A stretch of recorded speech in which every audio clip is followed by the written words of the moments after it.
آيات نزلت لك تهدى زينب صنت العهد تقيا بل أعظم بحديث يروى عنهن لا نجم لا قمر لا شيء يدنو منهن لا قلب يشبههن إن نطق الطهر فهن في بيت الوحي بأنوار للأمة كن الأم.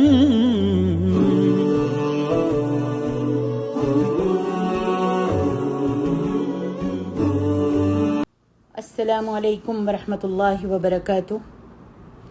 الحمد للہ رب العالمین. الحمد للہ الذی ہدانا لہذا وما كنا لنهتدي لولا ان ہدانا اللہ. اما بعد، میری محترم ماں اور عزیز بہنوں، آج میں آپ کو بتاؤں گی میری اور آپ کی 7ویں امی جان کے بارے میں، جن کی داستان قرآن مجید میں وارد ہوئی ہے، جس میں اللہ تعالیٰ نے انہیں مومنہ کے لقب سے یاد کیا ہے، اور ان کے سبب سے، ان کی وجہ سے پردے کی آیت نازل ہوئی. یہ میری اور آپ کی امی جان، جو قریش کی بلند مرتبہ خواتین میں سے تھیں، نیکی کے کاموں میں بڑھ چڑھ کر حصہ لیتی تھیں، خود اپنے ہاتھ سے کماتی تھیں اور اللہ کی راہ میں خرچ کرتی تھیں. اللہ تعالیٰ نے انہیں یہ نادر خصوصیت بھی عطا کی کہ نبی علیہ الصلاۃ والسلام ان کے سرتاج اور رفیق حیات تھے. یہ عظیم خاتون، عابدہ، زاہدہ، روزے دار، اللہ کے حضور خشوع اور خضوع کرنے والی اور کثرت سے صدقہ اور خیرات کرنے والی تھیں. تو وہ کون تھیں؟ ان کا نام ہے زینب، اور کنیت ہے ام الحکیم. نام ہے زینب بنت جحش. اسد الغابہ میں ہے کہ کانت قدیمت الاسلام. قبیلہ قریش کے خاندان اسد بن خزیمہ سے تعلق رکھتی تھیں. والد کا نام جہش اور والدہ کا نام امیمہ تھا، جو عبد المطلب کی بیٹی حضرت عبداللہ کی حقیقی بہن اور نبی علیہ الصلاۃ والسلام کی پھوپھی تھیں.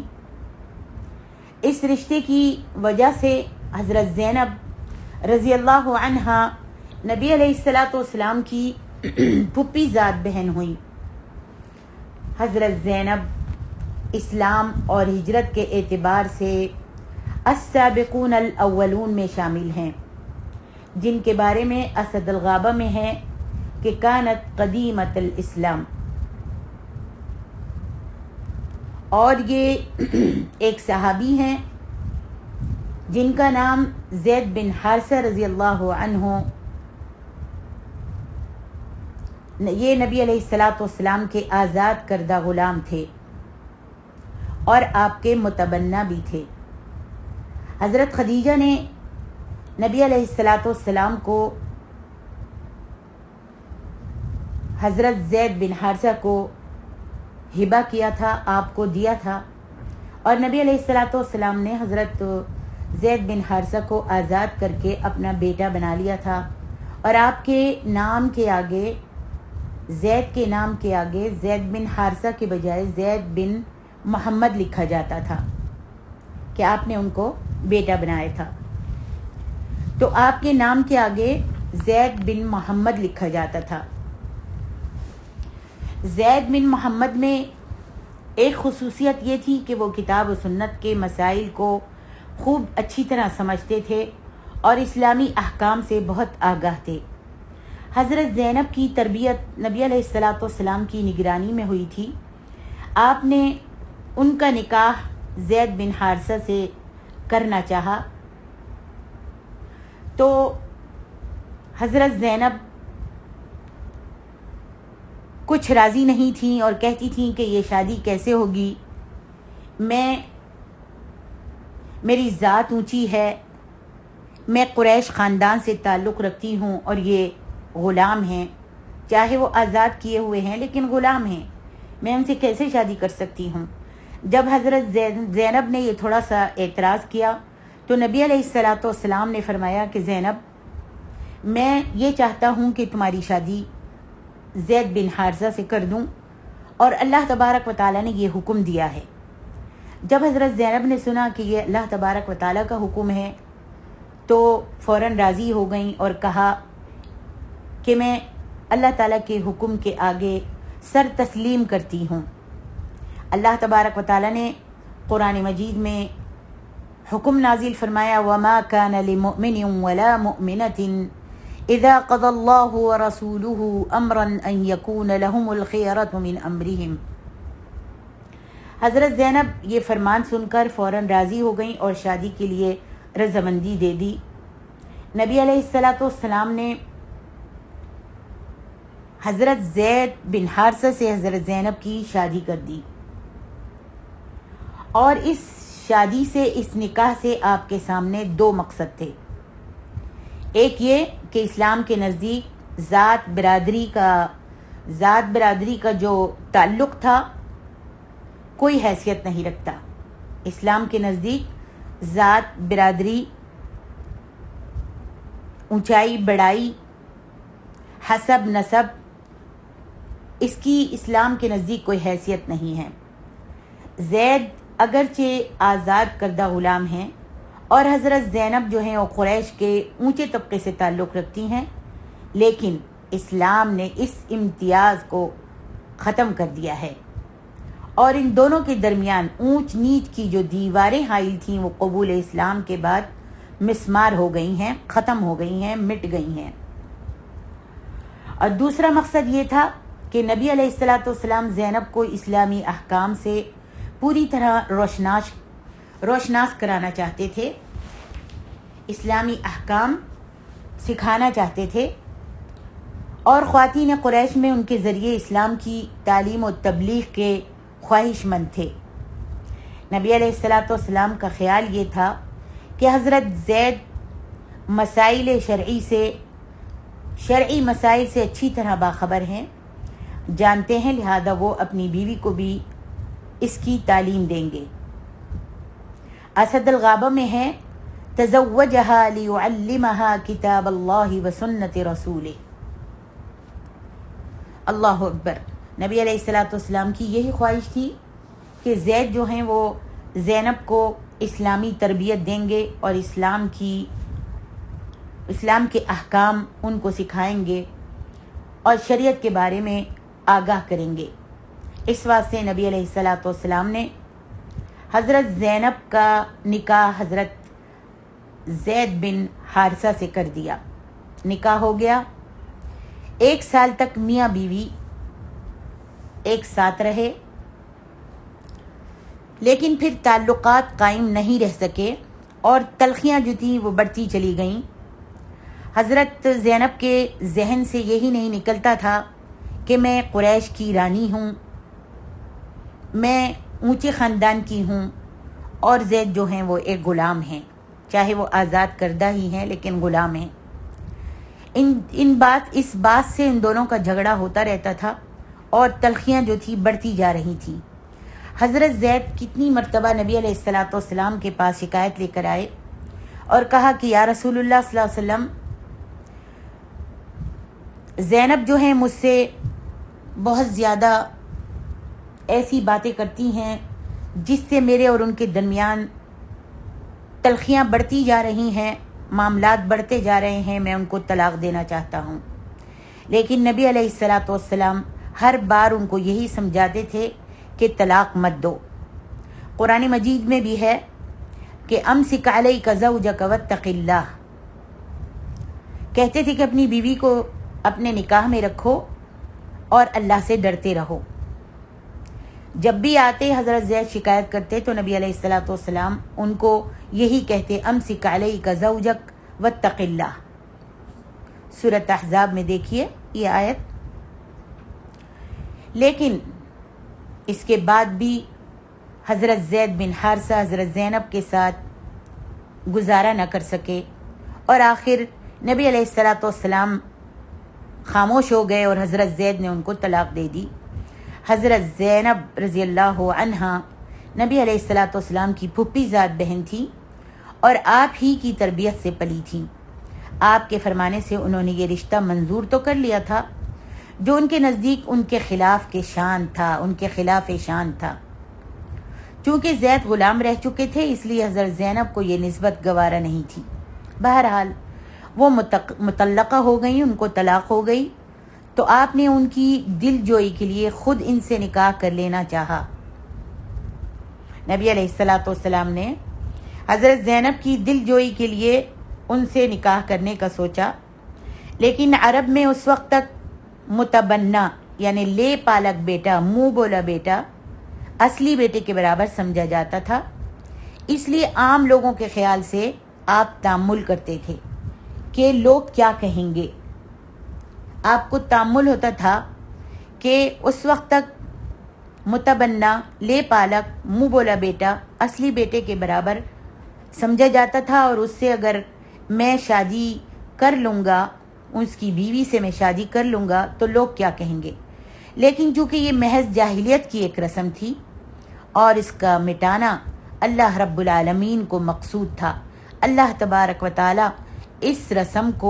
اس جاہلیت کی رسم کو مٹانا چاہتے تھے، ختم کرنا چاہتے تھے۔ اس لیے اللہ تبارک و تعالی نے یہ آیت نازل فرمائی، وَتُخْفِي فِي نَفْسِكَ مَا اللَّهُ مُبْدِيهِ وَتَخْشَى النَّاسَ وَاللَّهُ أَحَقُّ أَن تَخْشَاهُ، اور آپ اپنے دل میں وہ بات چھپاتے ہیں جس کو اللہ رب العالمین ظاہر کر دینے والا ہے، اور آپ لوگوں سے ڈرتے ہیں، حالانکہ ڈرنا جو ہے خدا سے چاہیے۔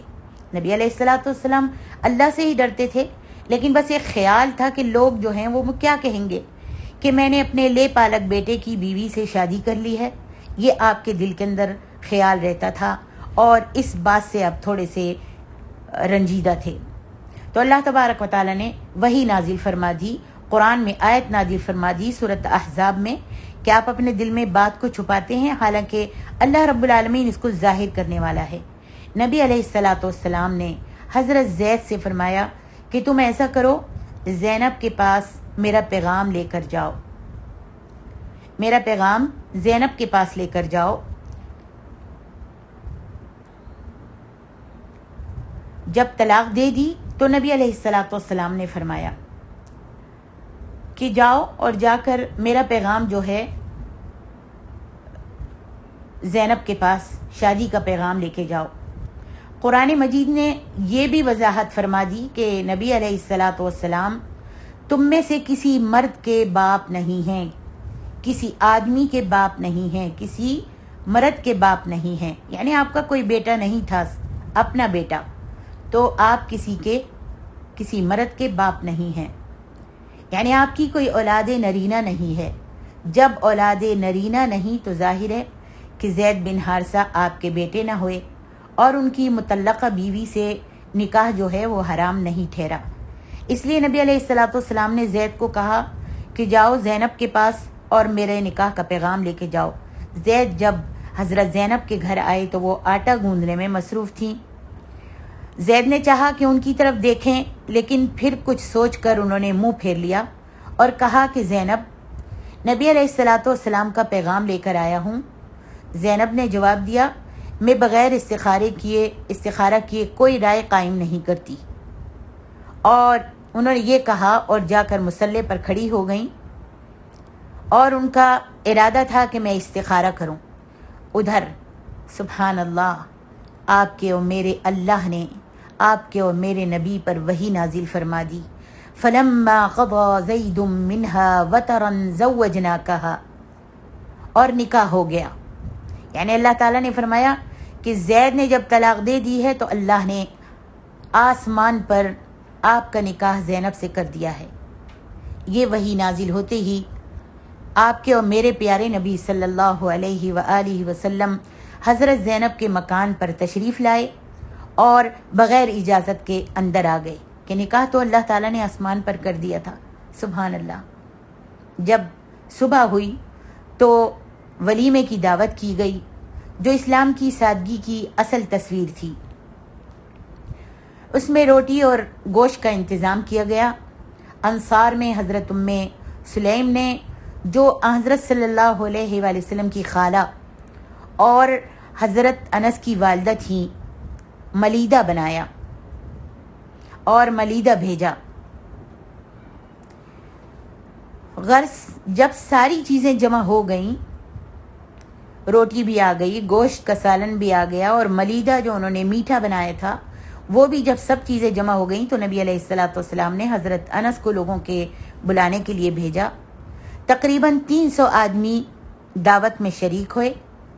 کھانے کے وقت نبی علیہ السلام نے فرمایا 10 آدمیوں کی ٹولیاں بنا دی جائیں، 10 آدمی آئیں اور باری باری آتے جائیں اور کھانا کھا کر واپس جاتے جائیں۔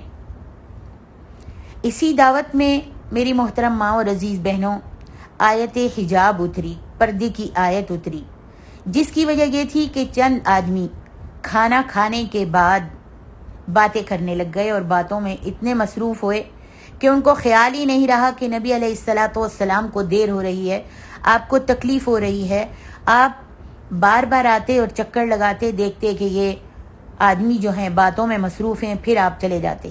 آپ اسی طرح اپنی بیویوں کے گھروں میں آپ نے چکر لگایا، سلام دعا کی، پھر حضرت عائشہ کے گھر میں آپ بیٹھے، 2-3 مرتبہ آپ نے چکر لگایا۔ حدیث میں آتا ہے کہ نبی علیہ السلام آتے اور دیکھتے کہ مرد ابھی تک بیٹھے ہوئے باتیں کر رہے ہیں تو آپ کو تکلیف ہوتی اور آپ پھر فوراً کسی اپنی بیوی کے گھر چلے جاتے، اور مکان جو تھا وہ چھوٹا تھا۔ حضرت زینب زینت لگائی ہوئی تھیں، آپ کو دلہن بنایا گیا تھا، آپ نے اپنا چہرہ جو ہے دیوار کی طرف کیا ہوا تھا۔ نبی علیہ السلام کے آنے جانے سے پھر کہیں جا کر ان مردوں کو خیال آیا اور وہ اٹھ کر چلے گئے۔ حضرت انس نے نبی علیہ السلام کی جو دوسری بیویوں کے مکان میں تھے، نبی علیہ السلام اپنی دوسری بیوی کے مکان میں تھے، اطلاع دی کہ اب مرد چلے گئے ہیں تو آپ باہر تشریف لائے، تو وحی کی زبان اس طرح گویا ہوئی، آیت حجاب اتری، یا ایھا الذین آمنوا لا تدخلوا بیوت النبی الا ان یؤذن لکم الی طعام غیر ناظرین اناہ ولكن اذا دعیتم فادخلوا فاذا طعمتم فانتشروا ولا مستأنسین لحدیث ان ذلكم كان يؤذي النبي فيستحيي منكم والله لا يستحيي من الحق وإذا سألتموهن متاعا فاسألوهن من وراء حجاب۔ پردے کے احکام نازل ہوئے اور اس میں کچھ یہ احکام تھے۔ نمبر 1 پردے کا حکم دیا گیا، نمبر 2 بلا اجازت، بغیر اجازت کے نبی صلی اللہ علیہ وسلم کے مکان پر آنے سے روک دیا گیا، نمبر 3 جب کھانا کھا چکو تو فوراً واپس چلے جانے کا حکم دیا، اور نمبر 4 ازواج مطہرات سے اگر کسی کو کوئی سوال کرنا ہے یا کوئی چیز مانگنی ہے، کچھ طلب کرنا ہے تو پردے کی اوٹ میں کھڑے رہنے کی تاکید فرمائی گئی۔ نمبر 5 متبنہ کے لیے بیٹے کی حیثیت ختم ہوئی، لے پالک بیٹے کے لیے، منہ بولے بیٹے کے لیے اصلی بیٹے کی حیثیت جو تھی وہ ختم ہو گئی۔ اس آیت کے نزول کے بعد میری محترم ماں اور عزیز بہنوں، نبی علیہ السلام نے دروازے پر پردہ لٹکا دیا۔ حضرت انس کہتے ہیں کہ میں نبی علیہ السلام کے ساتھ تھا، میں نے بھی اندر آنا چاہا، ایک میرا پیر باہر تھا اور ایک اندر تھا، کہ نبی علیہ السلام نے پردہ لٹکا دیا، سبحان اللہ، اور میں وہیں سے واپس لوٹ گیا اور لوگوں کو بلا اجازت اندر آنے کی ممانعت فرما دی کہ قرآن کی اس آیت کا تقاضا ہی یہی ہے۔ حضرت زینب رضی اللہ عنہا کے اس نکاح کے بارے میں ابن اسیر نے لکھا ہے کہ وہ اپنے نکاح کی خصوصیات بیان کیا کرتی تھیں اور اس پر وہ فخر کرتی تھیں کہ دیگر ازواج مطہرات کے نکاح نبی علیہ السلام سے ان کے والدین یا بھائیوں نے کیے ہیں، مگر میرا نکاح براہ راست اللہ کے حکم سے ہوا اور اللہ تعالیٰ نے آسمان پر میرا نکاح کیا. میرا نکاح آسمان پر ہوا اور جبریل جو تھے وہ میرے سفیر تھے. نبی علیہ السلام نے میرے نکاح کے ولیمے میں کثرت سے لوگوں کو دعوت دی اور گوشت اور روٹی کا اہتمام کیا. اس نکاح کے نتیجے میں آیت حجاب نازل ہوئی. متبنہ کو عربوں میں جو بیٹے کی حیثیت دی جاتی تھی اس کا خاتمہ ہو گیا. طبقات ابن سعد میں مذکور ہے کہ نبی علیہ السلام نے اپنی کسی بیوی کا ولیمہ اس شاندار طریقے سے نہیں کیا جس سے کہ حضرت زینب رضی اللہ عنہ کا کیا، جس طرح حضرت زینب رضی اللہ عنہ کا کیا. وہ اس باب میں تمام ازواج مطہرات سے ممتاز حیثیت رکھتی ہیں. حضرت عائشہ رضی اللہ عنہ فرماتی ہیں کہ ہی التی کانت تسامینی منہن فی المنزلۃ عند رسول اللہ صلی اللہ علیہ وسلم. فرماتی ہیں ازواج رسول میں اگر کوئی میری برابری اور ہمسری کا دعویٰ کر سکتی ہیں تو وہ حضرت زینب ہیں. یہی وہ معزز خاتون ہیں جن کی وجہ سے بہت سی اصلاحات ہوئیں اور پرانی رسوم کی جڑیں کٹ گئیں. غلام اور آزاد میں مساوات پیدا ہوئی اور خود خاندان بنو ہاشم میں اس مساوات کی بنیاد رکھی گئی. ان کی وجہ سے حالات بالکل بدل گئے اور نبی علیہ السلام نے اصلاح احوال کے لیے اللہ کے حکم کے مطابق کئی اہم قدم اٹھائے. حضرت عائشہ اور حضرت زینب کے درمیان بتقاضائے بشریت بعض امور میں کئی بار اختلاف پیدا ہو جاتا تھا اور معاملہ کشمکش کی حد تک پہنچ جاتا تھا، لیکن حضرت زینب کسی قسم کا غصہ اور ناراضگی دل میں نہیں رہنے دیتی تھیں. جب حضرت عائشہ کے بارے میں واقعہ افق پیش آیا، جب حضرت عائشہ پر بہتان لگایا گیا اور سب پریشان تھے، تو نبی علیہ السلام نے حضرت زینب سے پوچھا کہ عائشہ کے متعلق آپ کی کیا رائے ہے؟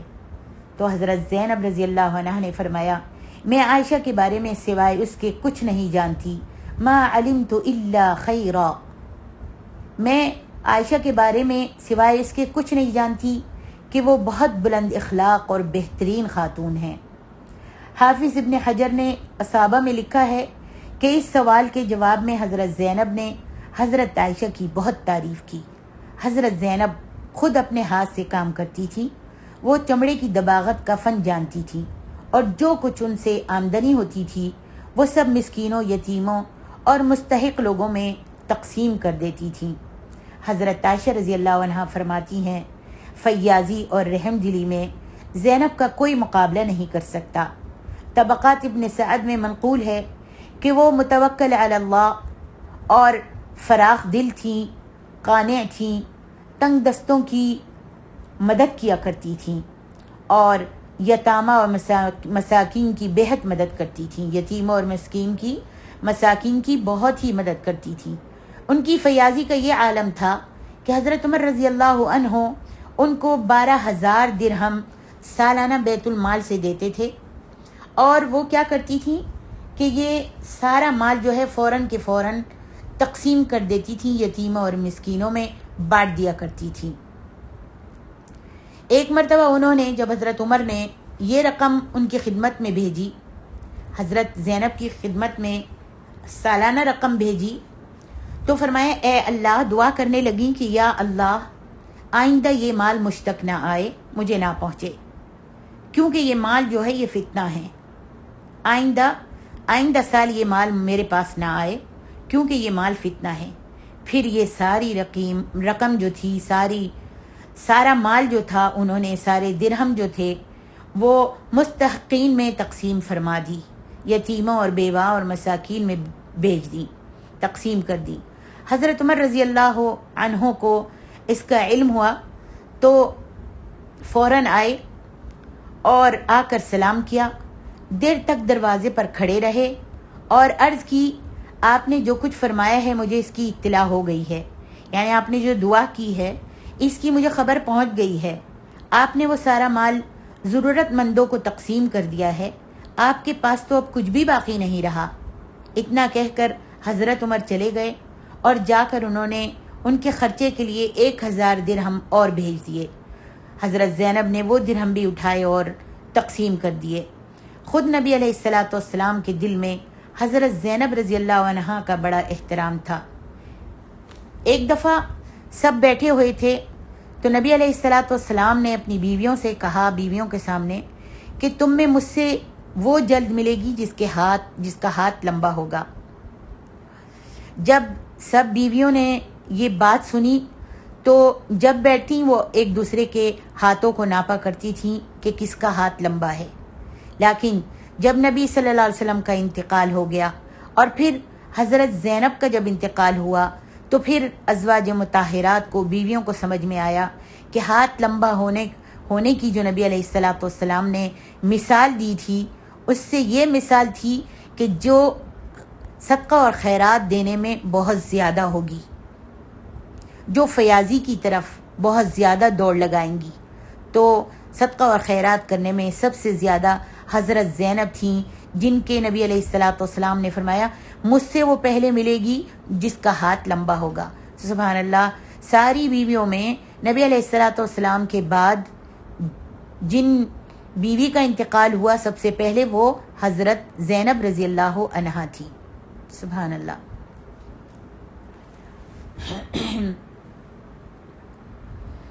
خود نبی علیہ الصلاۃ والسلام کے دل میں حضرت زینب رضی اللہ عنہا کا بڑا احترام تھا۔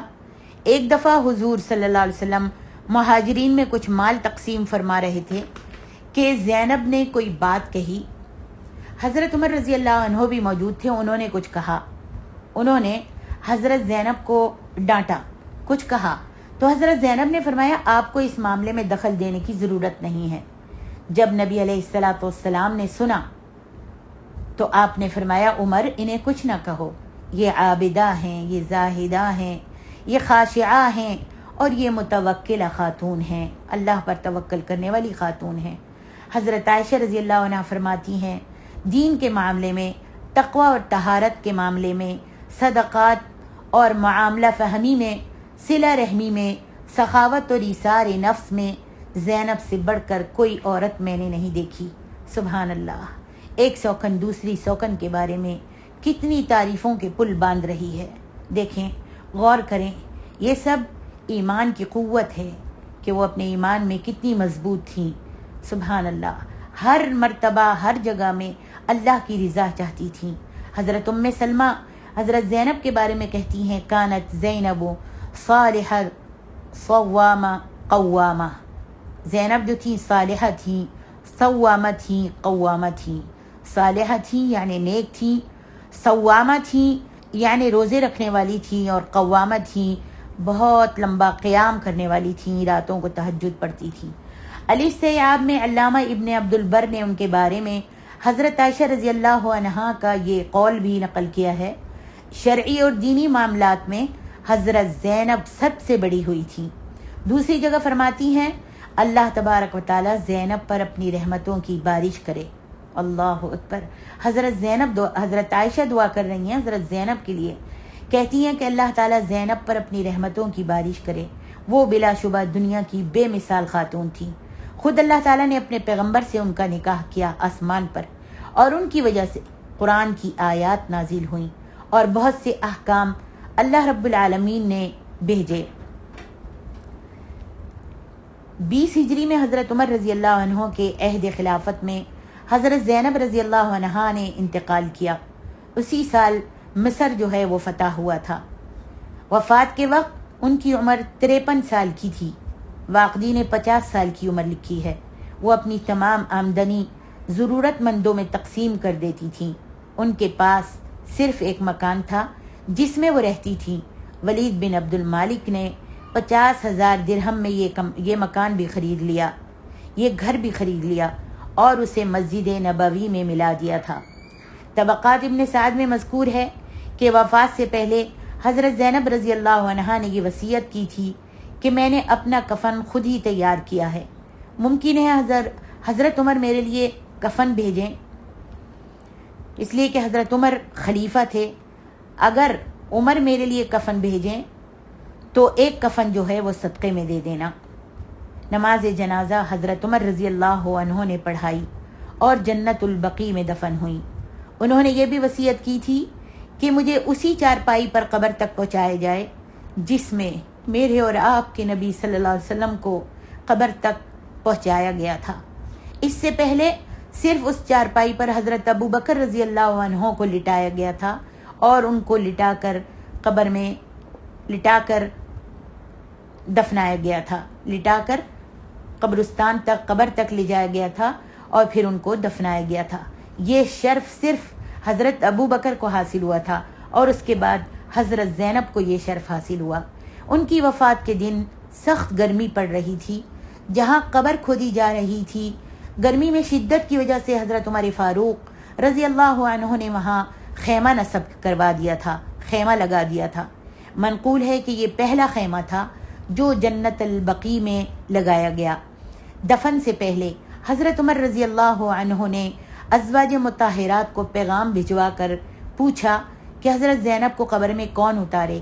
جواب آیا کہ ان کی زندگی میں جو لوگ ان کے پاس آتے تھے وہی ان کو قبر میں اتاریں۔ چنانچہ ان کے بھانجے اور بھتیجے محمد بن عبداللہ، اسامہ بن زید، عبداللہ بن ابی احمد اور محمد بن طلحہ نے ان کو قبر میں اتارا۔ یہ سب حضرات ان کے رشتہ دار تھے، ان کے محرم تھے۔